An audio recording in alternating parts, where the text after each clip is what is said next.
Welcome, Australia. It's that time again for another podcast from the Mate team, where we try and get into your head with stuff that makes us sound smart. Sit back and relax. It's time for us to be mates.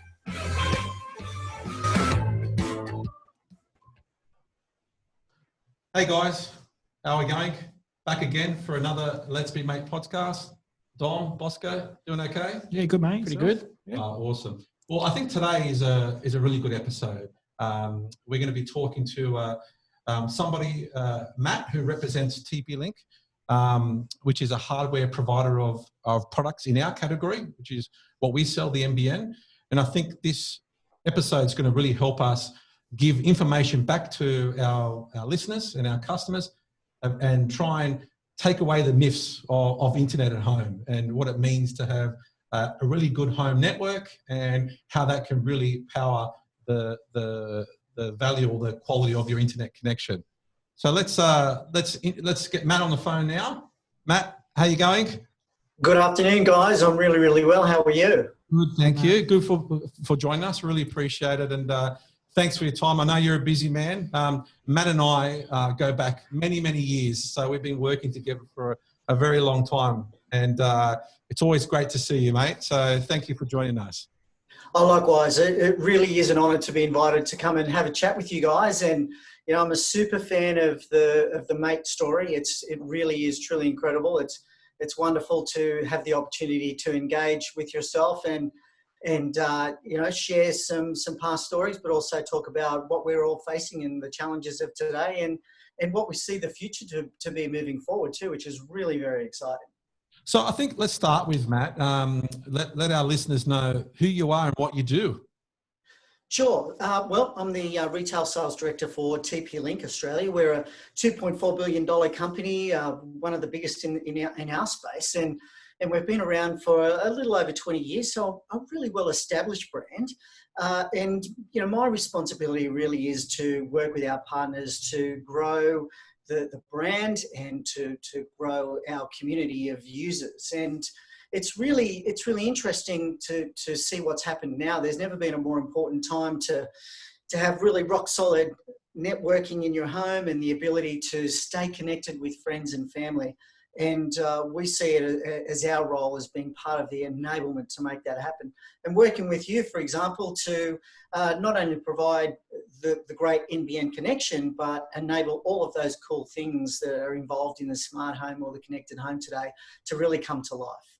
And I think you made a very valid point. It's never been a more important time. And, you know, as we've seen with the COVID situation, which we'll get to, you know, obviously internet services has been, you know, high in demand. We like to say in the office that during the March and April period, people say that consumers were stockpiling toilet paper, but they were actually stockpiling internet and mobile phones as well, because they thought, well, they need to get in now and get as much as they can, so they stay connected. And so what it really did show us is that it's such an essential service now, being connected, that even though it's not classified as that in some ways, it's literally one of the first things that people think about in their home. And I think you probably experienced that from being in the retail phase and what they're doing in retail. But I think over the last couple of months, we've really seen people stockpile their telco services.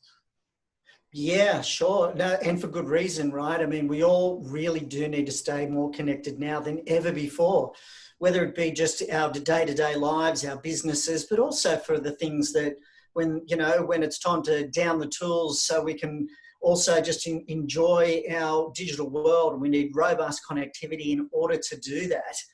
But I think there's never been a time like now that it's really brought into sharp focus this requirement for communication amongst us all, whether it be business, whether it be friends and family, and really trying to stay connected at a time when it's been really challenging physically to do so.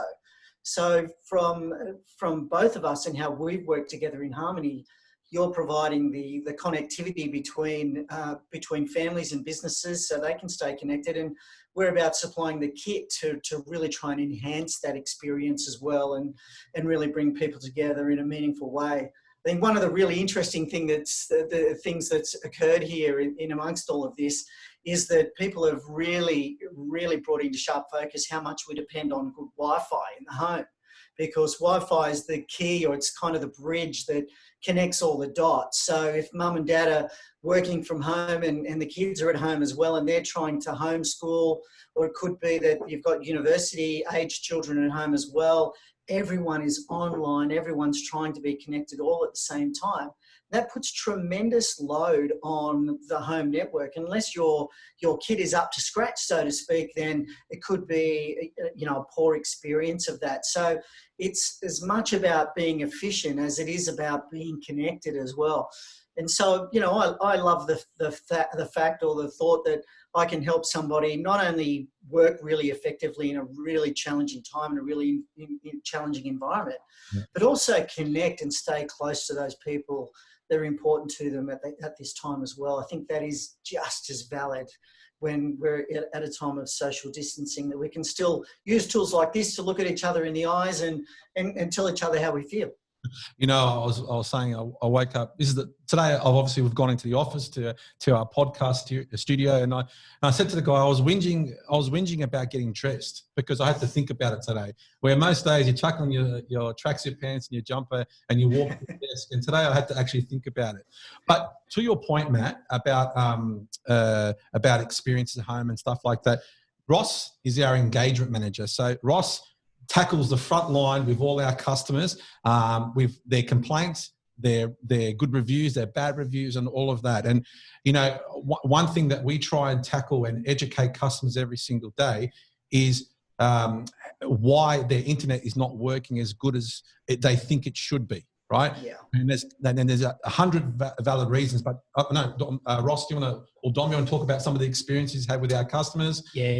Look, when it comes to Wi-Fi, the biggest issue we find is that most customers get their modem, whether it's from us or whether it's their own product that they've brought, so a BYO product, and they'll contact us and say, hey, my internet is slow or my Wi-Fi is slow. And the first thing, or a lot of the time what we notice is they're just connected all their devices to the 2.4 gigahertz Wi-Fi network, not even using the 5 at all. And then, it's just about educating the customers that, hey, this band here can be congested. There's other devices in the home like your microwave and even your fridge and things like that, baby monitors that can affect that network. So getting them to understand why there's two networks coming from their router, what the 5 gigahertz does. And, often it's as simple as connecting to the 5 gigahertz and they've got a much better experience. So, look, it is challenging. It can be frustrating at times, but yeah, it is a process. So I think education is the biggest key. Look, that's a really common experience that we hear as well. You could have a great mate NBN service with a massive big pipe and a fantastic service, but if you've got a modem router that might be a few years old, it's not necessarily going to be able to keep up with the demands that the modern family or the modern home really has.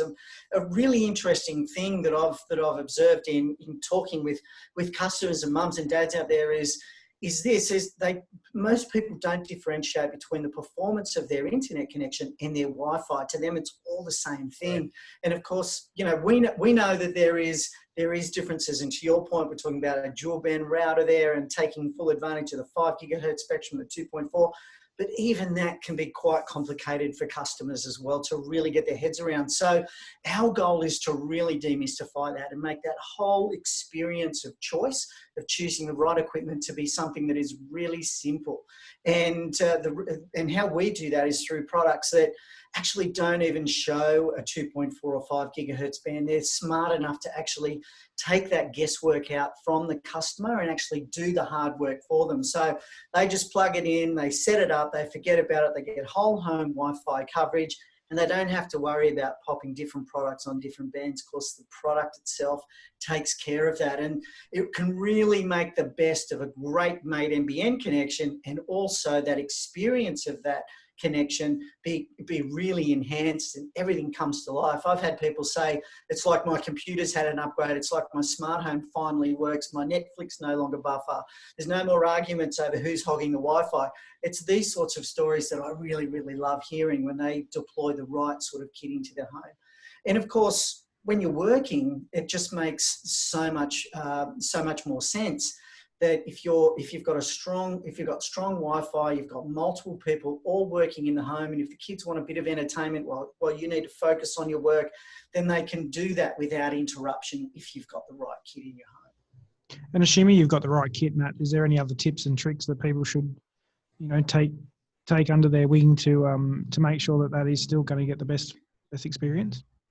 Yeah, look, that's a really good point. I think one of the first things I ask people is just to do a little personal inventory of how many connected devices they've got in their home, because we aspire to have really smart devices in our home, and we accumulate these devices. So once upon a time, if you thought about the term smart device, it was like a smart TV or a tablet or a mobile phone. But today, your appliances can be all smart, your coffee maker can be smart, your vacuum cleaner can be smart, your washing machine, your dryer, etc. All of those can connect to the internet. Many of those new modern appliances can connect to the internet via Wi-Fi for them to work as efficiently as they can. But then I think about things like security cameras and light bulbs and smart switches. And then there's things like Chromecast and then Apple TV and Fetch TV, all sorts of different sort of devices in the home that all rely on Wi-Fi.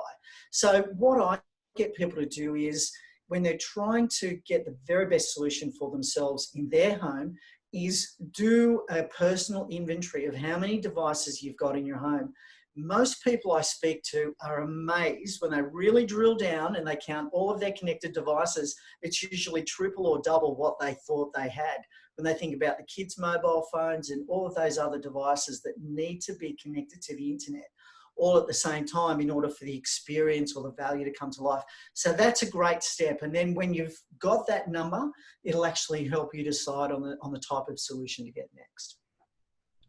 Yeah, I mean, obviously it makes a lot of sense. I think most of our consumers, the only time they realize they're having an issue is when they're watching something like Netflix or some sort of a streaming service, and that's when they experience the most. Outside of that, they probably don't notice it too much or complain about it too much, because the things they're doing outside of watching TV, to the everyday consumer, that is, they don't need that. They're more lenient towards that because they don't see that as an issue to their everyday life. And obviously, now that we've been seeing a lot of people working from home, that's gone through the roof in many different ways. And I know, Ross, you spoke before about the education that you give to consumers and to try and get them to understand that the internet to their home can only be as good as the product you have in your home, right? And so, when it comes to the TP-Link range, they've got a bunch of different devices that they have to, I guess, amplify or extend the network you have in your home.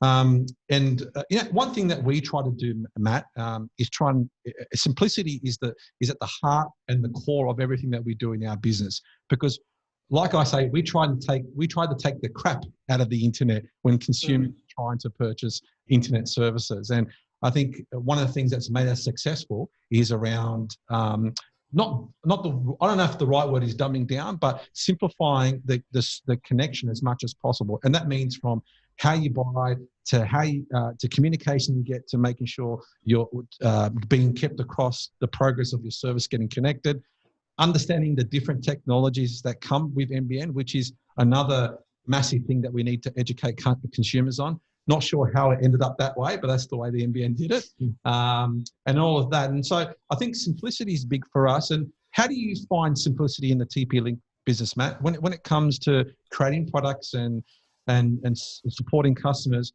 How does simplicity fit in your business? Gee, you raised some really good questions there. And look, one of the ways that I try and keep things simple, because as humans, isn't it true that we tend to make things more complicated than they need to be? But one of the things that I find with people is when I speak to them, and what I often do is I get out on the retail floor. So we've got TP-Link is partners with all of the major retailers in Australia and New Zealand, and I get out on the floor, on the sales room, and I engage and I talk to real customers. I want to find their pain points. I want to understand why they're here, why they're at the networking wall and trying to make a choice. And once again, I just keep it really simple. I ask them, how's your Wi-Fi at home? And usually most people are there because they've got a challenge.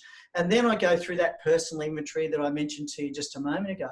And 9 times out of 10, I recommend them a TP-Link mesh solution. And the reason why I go for a mesh solution is because I know I can put my hand on my heart and I'm going to solve 99% of the customer's problems. So what a mesh solution is it's 2 router devices working together in concert to create a bubble of Wi-Fi throughout the entire home. Could be 2 or 3 of these devices working together seamlessly to provide Wi-Fi in every corner of the home. And now that sounds complex, but it's actually not, because these are all designed to work together really efficiently. Matt, and what the yeah, sure. Explain Wi-Fi extenders and mesh, the difference between the two, or you're probably going to get there, but I probably jumped the gun. But I think I was thinking the same thing. Yeah, because a lot of our customers ask for digital Wi-Fi extenders, and the thing that we tell them is that stick to mesh, because it's going to future-proof you, and 2, it's going to give you the best possible value. And I think Wi-Fi extenders have their purpose and their place, but I think mesh is limiting the opportunity for anything bad in the network, right? Oh yeah, 100%. So it's a really good question. I'm really glad that you asked it. So the nature of extenders is that if you buy an extender, you're actually setting up 2 separate networks. So their attributes are that you've got Mark's home network and then Mark's home network -ext. So those 2 networks are working independently of each other. And so when you're walking around the home and you might be streaming your latest video, the experience might be that the signal gets worse and worse as you walk further away from your modem router, and it has to drop out, then connect to where the extender is. And that's not a particularly elegant solution. Whereas with a mesh solution, what it actually does is those units work together to provide one network name. So you no longer have Mark's home network and Mark's home network -ext. You've just got Mark's home network, but now it's throughout the entire home. There's no 2.4 or 5 gigahertz to worry about. The devices, the routers, the mesh solution is smart enough to make those decisions for you. So for just about everybody out there, it means pain-free whole home Wi-Fi that's just going to enable them to stay connected. And no matter what the tasks are that you're doing at your home, you're going to be able to do those tasks no matter what location you're in. You might want to sit outside and work one day because it's a beautiful day. The next time you're in your office or in your kitchen, you want your Wi-Fi to be there and stable and rock solid, so you can do that no matter where you are within your home. And that's what mesh brings to you. So when we talk about simplicity, that's what it's all about. For me, it's taking one of these solutions, going home, plugging it in, and with the TP-Link solution, it's all app-based. It's really, the onboarding process literally just takes a couple of minutes, and the customer is up and running, and they've got this whole home Wi-Fi experience. Everything comes to life, and yeah, it's happy days. Yeah. Oh man, I feel like I'm doing all the talking unless anybody's got any other questions. Yeah. But, so cut there for a second, and you can bail out of this question if you want, but there's obviously, once you've got your network set up, there's a few cool features generally what the mesh system can do, parental controls, guest Wi-Fi, things like that. Oh yeah, absolutely. I'm glad you asked that question too, Dom. I mean, it's a really good one, because today, isn't there a lot of internet nasties, especially for parents? They're the network administrators, right? They're the owners of the network. Suddenly they're not only being parents, but they've got to administer the network, and suddenly they've got to be IT experts. Fortunately, mesh and a TP-Link mesh solution can really take the guesswork out of that for them as well, because our mid to premium range all have parental controls. Well, all of them have parental controls, but as you get into that mid to premium range, you're starting to get into full IoT security. And what I mean by that is that it's protecting all of your devices that are inside your Wi-Fi cloud at home, protected from all of those potential nasties from the internet. It's like creating a steel cage of Wi-Fi around your home that nothing can penetrate. So nobody can hack, no malware, no phishing can come in. You're protected from things like that. You can do quality of service. If you're the gamer in the home, Dom, then you can just prioritize a little bit of extra bandwidth for your gaming PC, your gaming rig, or your gaming console, whatever it is that's important to you. You've got that opportunity as well, and these antivirus controls as well. So that's why once again, I'm a real I go-to those mesh products, is because it's not only about whole home Wi-Fi connectivity as well, but it's safety and security for the whole family. You know, if I've got a really big house, like I've got a 4-bedroom double brick house or 2-story, or we can always add additional mesh units in to make your network bigger again. Well, one of the things I love about the TP-Link version of mesh is that it's built off a commercial architecture. And what I mean by that is that it's all router based. So all of the Deco models are totally interoperable. In other words, they work together. So you could start with a 2 or 3 pack of the model of your choice. And then if you find that there's just another little spot you wanted to augment your Wi-Fi coverage, you can grab any of the range and add it to the network just via the app. And it is so simple, literally in a couple of minutes. There's no hard setup. You literally just have to power it up, go to the app, and choose your Deco, and you're away. So, which is the name for the TP-Link mesh solution, which is called Deco. So yeah, that's why I'm a real fan of the products, and it's what I use here at home. And we've seen a lot of other businesses, Matt, have some challenges with COVID-19, obviously. So just give us a bit of background in terms of what TP-Link experienced, if there were any opportunities that came out of that. I mean, I'm sure in the networking space, it's probably a big one. And how do you see the future, you know, with more people at home now? I mean, eventually we're probably going to return to some form of normal, but do you see anything changing in your space due to this situation? Yeah, in some ways quite profoundly. And I think one of the really interesting things that occurred in COVID is that I don't think any of us really anticipated the duration of what we've been experiencing, that it might have just been a couple of weeks of pausing and bunkering down. But we know that this is essentially with us for some time now. So from a business perspective, we experienced a number of things. We saw the overall pressure on the market. So the Australian dollar was impacted severely, which put stress on our business and every consumer electronics business in the country, of course. But we made a really firm decision to ensure not to put our prices up through that time. So we didn't do any wholesale price increases because of the impact of the dollar. We thought right now we need to actually make sure that we're looking after the customers out there that need to work, that need to work effectively from home, and that also may be under some employment pressure. So there's those types of things, and we didn't want to put our prices up. So we maintain that kind of core value, which at TP-Link is about providing products that are always going to be competitively priced. And that's something that we build our whole business proposition around. So we were really focused on that and maintaining that. And then the demand became absolutely incredible. So we, from a business standpoint, we had to think laterally about how we were going to solve some of these supply problems. And one of the great things that was revealed to us is that because of our economies of scale, we were actually able to work with our factories directly, and in some cases, we were able to bypass elements of our supply chain in order to get products into our retail partners' hands far more effectively and far more efficiently. The bottom line is that we had some good continuity of supply. So that was kind of the business issues that impacted us. But I think more importantly, what impacted was this, it was very clearly evident that people were stressed. People were really feeling the pressure of what COVID-19 represented. There was lots of fear as to how that was going to affect our families and the people that we love and care for.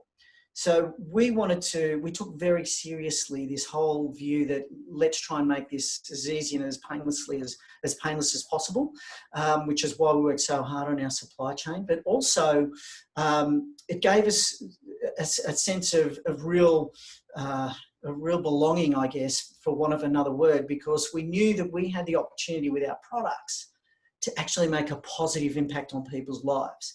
Because we knew if we could take that stress away from them with a really good solution from home, that means that they could work really effectively and efficiently from home, that the kids could do their homeschooling really effectively from home.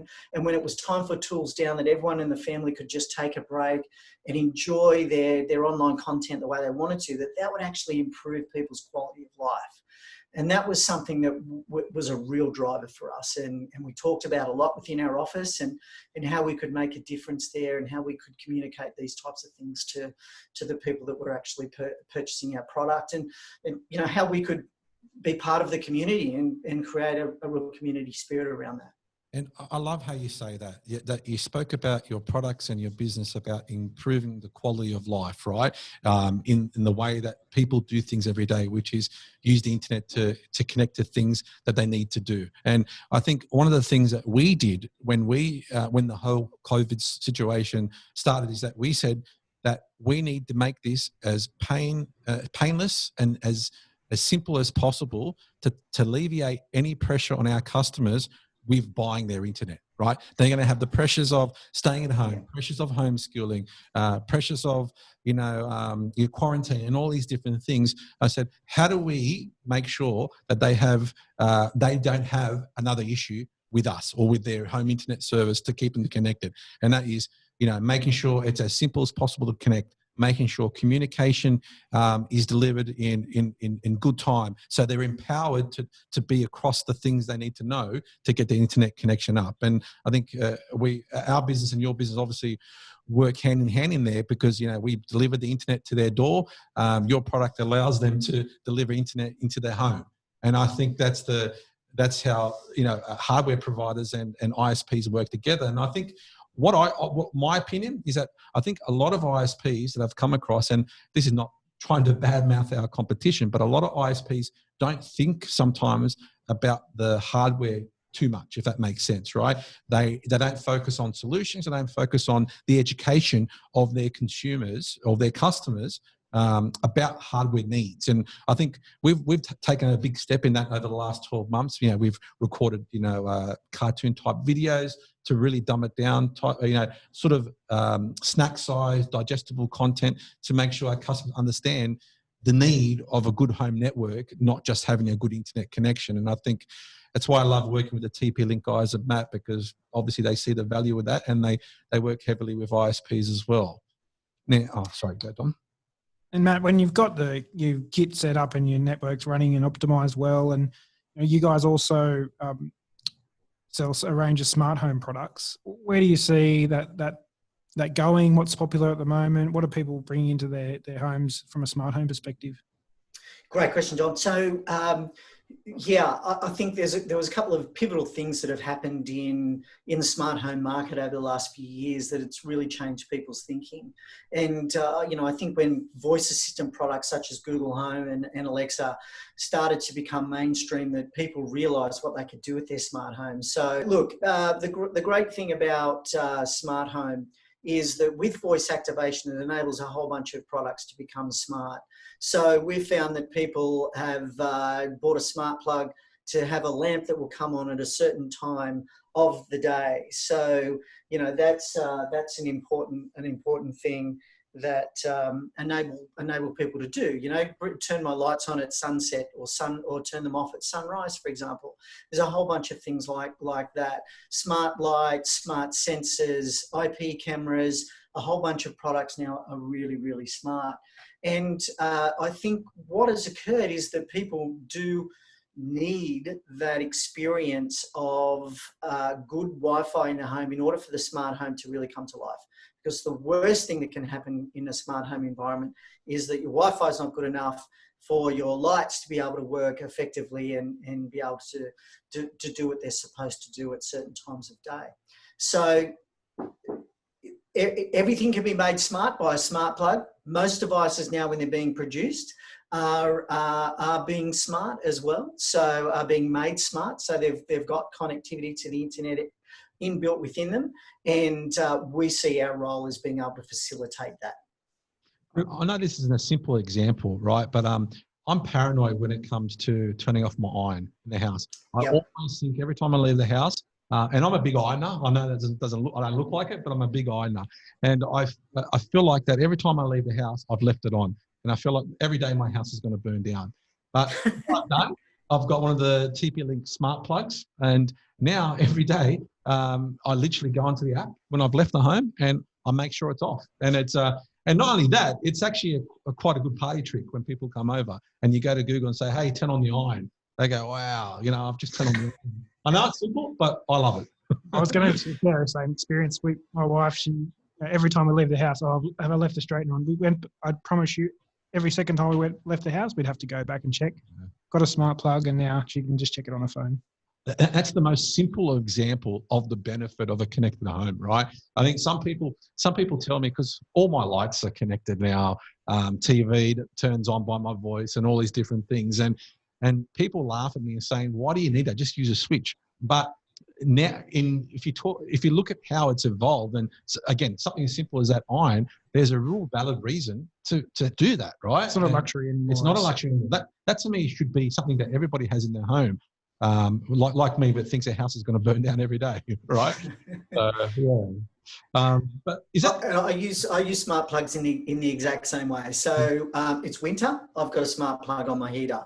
So when I wake up in the morning, it will automatically turn on, and my office space is warmed up. But I don't want it on all day, so it'll automatically turn off after an hour, and therefore it's warm enough for me to work.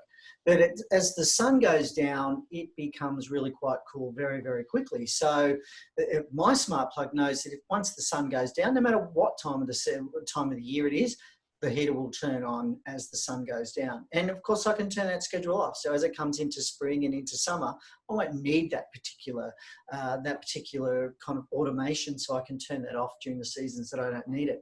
But it's peace of mind to know that you can have these triggered so that they'll turn off at a certain time automatically, that they'll turn off at a certain amount of energy usage automatically as well. So you won't break your budget. Some of our smart products can take care of all of that for you. Do you see the next evolution of hardware manufacturers like yourself, working heavily with electricity companies to build products for, I guess, electricity and monitoring electricity spend and things like that? I know we see a lot of the solar panels and smart batteries now, I think is a term for it. Do you see a business like yourself working closely with electricity companies in the future, or you are? Yeah, we're doing that now. So we're partnered with a number of the big energy companies to work with them on a couple of different levels, from enabling their customers to have an experience of the smart home and smart products, through to working even more closely with them strategically to inbuild APIs to enable energy monitoring to take place within the device. And that's when it starts to get really, really interesting, of course, because then the experience becomes really automated, but it also, you as a consumer, puts genuine power into your hands as to the energy consumption of various devices within your home. So we certainly see that as a massive play moving forward. Early days in terms of the product's capability, etc. But I can clearly see in a number of years that the control via your smart home, or whatever it is, via your smartphone rather, for your entire home is within reach because of what these products can do in conjunction with the energy companies. Oh, that's good. And you know what, here at Mate, we do love TP-Link. We know our customers have a great experience on TP-Link. So Matt, can you tell our listeners where they can purchase TP-Link products? And maybe, Thank you very much, Mark. That's great. Yeah, sure. So we're available. All of our smart home products are available in most of the major retailers. All of the the JB Hi-Fi's, Officeworks, Harvey Norman, Bunnings for smart home, for networking. Harvey Norman, Officeworks, Bunnings take all of our networking products and our mesh products. Plus a lot of smaller retailers. If you're in New South Wales, Bingleigh, for example, take our products as well and can provide you with a TP-Link solution. So if there's a retailer there, generally speaking, you can get a TP-Link product from them.